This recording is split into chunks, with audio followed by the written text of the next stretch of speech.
UDF സർക്കാർ അധികാരത്തിൽ വന്നു 2 മാസം കഴിഞ്ഞപ്പോഴേക്ക് ഈ കമ്പനി ഫ്രഷ്കട്ട് എന്ന് പറയുന്ന മാലിന്യമുണ്ടാക്കുന്ന കമ്പനി അടച്ചുപൂട്ടാൻ തീരുമാനിച്ചിരിക്കുന്നു എന്ന സുപ്രധാനമായ തീരുമാനമാണ് ഇന്ന് സർക്കാർ നേരിടുന്ന പോലെ അടിച്ചമർത്തുന്ന ഒരു സമീപനമാണ് കേരളം ഭരിച്ചിരുന്ന ഇടതുപക്ഷ സർക്കാർ സ്വീകരിച്ചത്.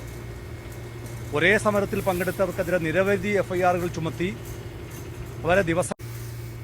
എല്ലാവർക്കും സുഹൃത്തുക്കളെ, ഇന്ന് ഞങ്ങൾ ഏറ്റവും സന്തോഷം നിറഞ്ഞ ഒരു രാത്രി. 6 വർഷത്തിലധികമായി 7 വർഷത്തോളം ഞങ്ങൾ അനുഭവിച്ചുകൊണ്ടിരുന്ന ഒരു ദുരിതം എന്നേക്കതിന് പരിസമാപ്തിയാകും. സന്തോഷ വാർത്തകളായി മീഡിയാസ് വഴിയും അല്ലാതെയും ഒരുപാട് കാര്യങ്ങൾ ഫ്രഷ്കട്ട് എന്ന ഓർഗാനിക് കമ്പനി മാലിന്യ സംസ്കരണ പ്ലാന്റ് കോഴിക്കോട് ജില്ലയിൽ താമരശ്ശേരി കട്ടിപ്പാറ എന്ന പഞ്ചായത്തിൽ പ്രവർത്തിക്കാൻ തുടങ്ങിയിട്ട് 6 വർഷത്തിലേറെ. അതിൻ്റെ ദുരിതം അനുഭവിക്കുന്നത് ആ പഞ്ചായത്തുള്ളവർക്ക് അതിൻ്റെ യാതൊരു ദുരിതമോ ഒന്നുമില്ല. ഈ ഫ്രഷ്കട്ടിനെ ഊരത്തോട് ഒഴുകി പോകുന്ന 200 രൂപ നൽകി അത് ആ ജലസ്രോതസ് ആശ്രയിച്ച് നിൽക്കുന്ന ഒരുപാട് കുടുംബങ്ങൾ, ജനങ്ങൾ, ഹോസ്പിറ്റൽ, ഒരുപാട് നമ്മൾ കൊടുവള്ളി വാട്ടർ അതോറിറ്റി എന്ന് പറയുന്ന ആ വാട്ടർ അതോറിറ്റിയുടെ പമ്പിങ് വരെ നടക്കുന്നൊരു തെളിനീരാണ് ഇരുതുള്ളിപ്പുഴ. അത് മലിനമാക്കിയിട്ട് വർഷങ്ങളായിട്ടിരിക്കുകയാണ്. ഇതിനെതിരെ പോരാട്ടം തുടങ്ങിയിട്ട് 7 വർഷത്തോളമായി, 6 വർഷമായി. അതിനിടയിൽ ഒരുപാട് ദുരിതങ്ങളും. പിന്നെ അവസാന ക്ഷമ കെട്ടിട്ട് ഞങ്ങൾ അവിടെ ഫ്രഷ്കട്ടിന് മുമ്പിൽ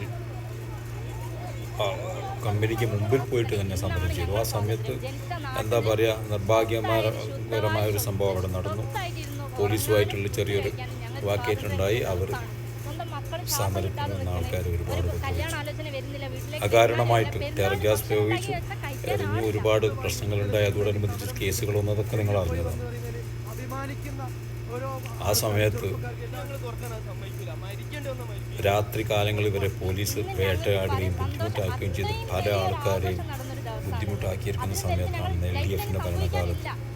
ആ സമയം കഴിഞ്ഞ സമയത്താണ് ഇലക്ഷൻ വരുന്നത്. ആ സമയത്ത് UDF അന്ന് നമ്മുടെ നിയമസഭയിലെ പ്രതിപക്ഷ നേതാവായിരുന്ന VD സതീശൻ സാർ തിരുവമ്പാടി വന്ന സമയത്ത് ഈ കാര്യങ്ങൾ ഞങ്ങൾ ബോധിപ്പിച്ച സമയത്ത് അദ്ദേഹം വളരെ വ്യക്തമായി ഞങ്ങൾ ഉറപ്പ് തന്നു, UDF അധികാരത്തിൽ കയറി കഴിഞ്ഞാൽ ഇതിനൊരു പരിഹാരമുണ്ടാവും, കേസുകൾ പിൻവലിക്കും, ഇത് നിങ്ങൾക്ക് ശാശ്വതമായ പരിഹാരമുണ്ടാവും. അതുപോലെ തന്നെ